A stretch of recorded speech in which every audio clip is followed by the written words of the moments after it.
Setelah melalui perdebatan panjang selama 3 tahun, akhirnya DPR mengesahkan Undang-Undang Organisasi Kemasyarakatan atau Ormas. Undang-undang ini menggantikan undang-undang sebelumnya yang dituding represif. Namun, banyak yang menentang pengesahan Undang-Undang Ormas ini. Banyak yang khawatir ini akan membatasi kebebasan berserikat bagi warga negara. Mahfud Effendi melaporkan. Awal Juli lalu, ratusan orang berkumpul di depan gedung Dewan Perwakilan Rakyat di Jakarta. Mereka berasal dari berbagai latar belakang, mulai dari aktivis lingkungan hingga buruh pabrik. Tujuannya menolak pengesahan rancangan undang-undang tentang organisasi kemasyarakatan atau Ormas menjadi undang-undang oleh Dewan Perwakilan Rakyat. Seorang aktivis World Wildlife Fund atau WWF menilai Undang-Undang Ormas akan mengancam kebebasan berserikat yang sudah tercipta pasca reformasi. Serikat berkumpul dari masyarakat itu kan sudah mulai bagus. Sudah cukup banyak organisasi-organisasi yang tumbuh sebagai sendi-sendi demokrasi di Indonesia. Antara lain seperti lembaga kami, organisasi konservasi lingkungan hidup, dan elemen buruh, petani, nelayan, dan lain sebagainya. Nah, keberadaan RUU ini kita mengkhawatirkan justru akan meredupkan kembali semangat masyarakat di Indonesia untuk bisa berserikat, berkumpul, menjadi bagian berperan penting dalam pembangunan di. Penolakan juga datang dari kalangan buruh. Forum Serikat Pekerja Metal Indonesia atau FSPMI menuding Undang-Undang Ormas mengancam kebebasan berserikat kaum buruh. Khususnya bagi serikat buruh dan gerakan sosial lain, karena RUU Ormas ini membahayakan sistem. Presiden FSPMI Said Iqbal menuturkan ketidakjelasan definisi ormas membuat serikat pekerja yang didirikan kaum buruh masuk dalam kategori ormas. Akibatnya pembentukan sebuah serikat pekerja rawan digagalkan oleh pemerintah maupun pengusaha.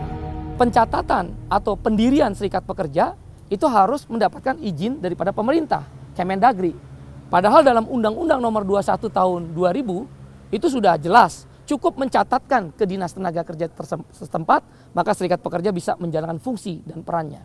Tapi kalau nanti dia bisa dikategorikan ormas dan pasal-pasal RUU Ormas itu mengebiri pembentukan serikat pekerja, maka yang terjadi adalah akan ada kesulitan mendapatkan izin dari Mendagri atau pemerintah daerah setempat.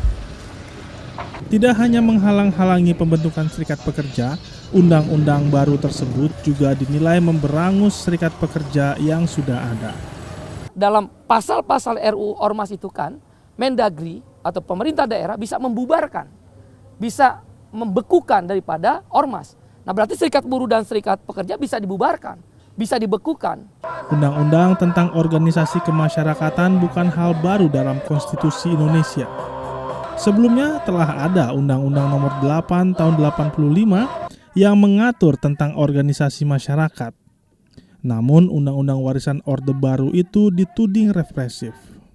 Pro kontra Undang-Undang Ormas tidak hanya di masyarakat. Di parlemen pun juga terjadi. Meski sudah disahkan, tidak semua anggota dewan setuju dengan isi Undang-Undang Ormas. Kami merasa dominasi negara masih cukup dominan. Baca misalnya di dalam sanksi-sanksi yang diberikan oleh negara. Tetapi di dalam undang-undang itu tidak jelas apa kontribusi negara terhadap ormas. Padahal mestinya ada perimbangan. Negara memberikan apa kepada ormas, negara memberikan pengawasan bagaimana terhadap ormas. Itu yang tidak tercermin. Tapi anggota DPR dari fraksi PKS Hidayat Nur Wahid setuju dengan keberadaan Undang-Undang Ormas. Menurut dia, Indonesia perlu undang-undang baru untuk menggantikan undang-undang lama yang represif. Kalau RUU ini tidak disahkan, maka undang-undang tentang ormas yang dibuat pada zaman Orde Baru, yang sangat represif, yang tidak memberi ruang untuk berserikat berkumpul seperti yang diinginkan oleh warga bangsa Indonesia, itu bisa langsung dibubarkan oleh pemerintah atau dibubarkan oleh pemerintah. Kami setuju undang-undang ini sudah disahkan, sebab kalau undang-undang ini tidak disahkan, maka secara tidak langsung kita menyetujui untuk diberlakukannya terus-menerus undang-undang yang produk Orba itu. Dari data Kementerian Dalam Negeri, saat ini ada sekitar 65.000 ormas di Indonesia. Jumlah tersebut tidak termasuk ormas yang tidak mendaftarkan diri ke Kementerian Dalam Negeri. Mereka yang tidak puas dengan Undang-Undang Ormas akan melakukan upaya hukum. Langkah hukum kita akan lakukan ke Mahkamah Konstitusi apabila RUU Ormas tetap dilakukan.